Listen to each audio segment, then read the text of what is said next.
Gotham just wrapped, so let's talk about this first season of Gotham. Gotham. So a few months ago, okay, it's been a little longer than a few months ago, back when Gotham first started, so I guess back in September, I did an early review of the first episode of Gotham, and I did another episode, but sometimes it's hard to talk TV episode by episode, so I just decided to do the whole season when it's finally done. At first, I didn't think Gotham was that good at all. It was close to Agents of S.H.I.E.L.D. level, I know. Ooh, Agents of S.H.I.E.L.D. Overall, as Gotham kept going and going, it got a lot better. So Gotham is pretty much the prologue story of what makes Gotham Gotham before Batman comes on scene. The show centers around James Gordon. James Gordon is future Commissioner Gordon. This is rare because we've never seen Jim Gordon as a young detective. The guy that plays Jim Gordon is Ben McKenzie. He does a great job. He's pretty much what young Jim Gordon would be like. One of my favorite characters in this show was actually Harvey Bullock. The chemistry between Harvey and Jim is incredible.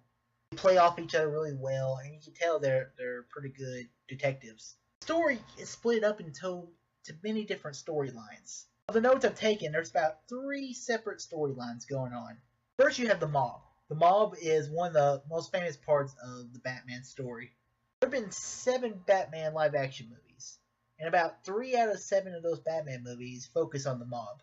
The mob is a big factor, and just like in any big town gangster story, you have all these factions, all these families, all fighting out. You have Maroni, the guy who plays Maroni. He was in Dexter, and he was great in Dexter, and I really liked him as Maroni. Then you have Carmine Falcone.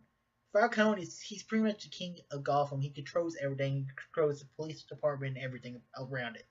I really like the actor that got to play Falcone because he was a great depiction of the character.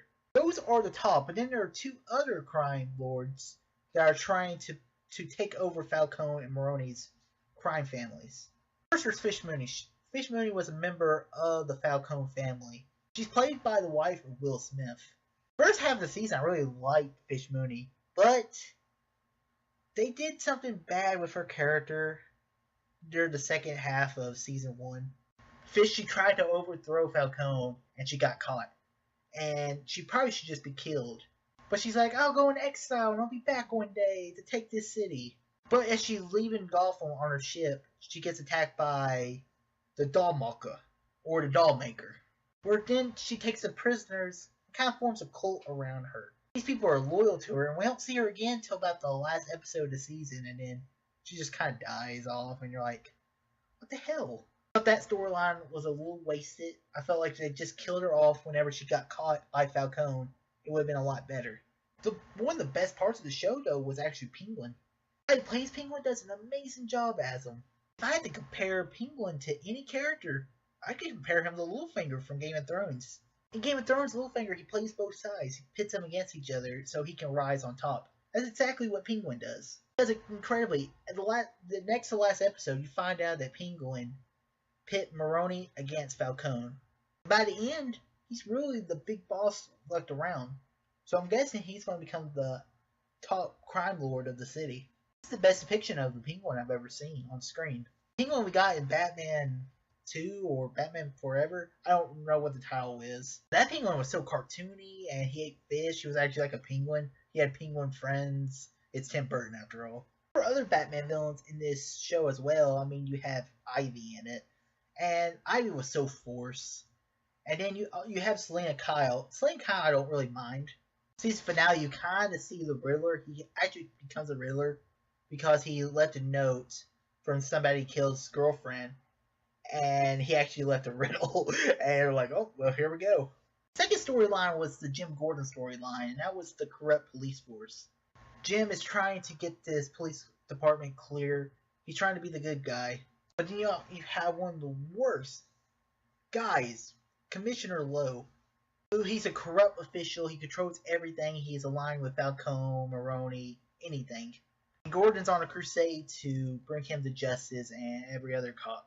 Now we also see some other Batman characters, like we see Harvey Dent. Harvey Dent, who will become Two-Face. One of the best stories I felt was the Ogre story. The Ogre is a serial killer who he's trying to find the perfect girl, and he kills him, and he always leaves a broken heart.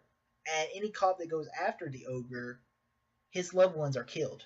Flo made sure that Gordon went after the ogre because he knew he couldn't turn it down, and it would teach him a lesson. Also kind of cool that the ogre was played by the guy who played Peter Petrelli in Heroes. It's also a weird scene at the end with Barbara, and she's talking with Dr. Leslie, who becomes Jim's girlfriend the later half of the season. She's so much better than Barbara Keene was. Barbara Keene is a little psycho.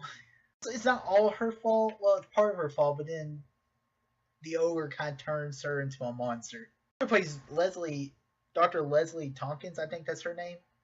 She is awesome. I mean, she's played by the girl who played Inara in Firefly. There's something about her that's really sexy. The final storyline is a Bruce Wayne story. It was a little out of place, but you can't have a Gotham story without Batman in it. And it's kind of cool to see this young Bruce as he tries to figure out what's wrong with this city. Why did my parents die? Why and all this? And also you have Alfred. This is the tough Alfred who is the ex-spy and everything. We saw glimpses of that in the Dark Knight trilogy. This Alfred is pretty cool. One note is the guy who portrays Alfred, his father was the third Doctor in Doctor Who. It's an interesting story, but it's not the one you're most interested in. Of course, the last episode you do kind of find the Batcave. Overall, I really like this show. It's not the best comic book show out there. It got me interested, and it built steam after like the first 2 or 3 episodes weren't that good, but then it kept going and got better. I'm going to give Gotham Season 1 a 4 out of 5. Good show, worth checking out. Have you seen Gotham Season 1? What are your thoughts? Comment below, let me know. And as always, if you like this video, click that thumbs up button. Subscribe, see more. All too easy.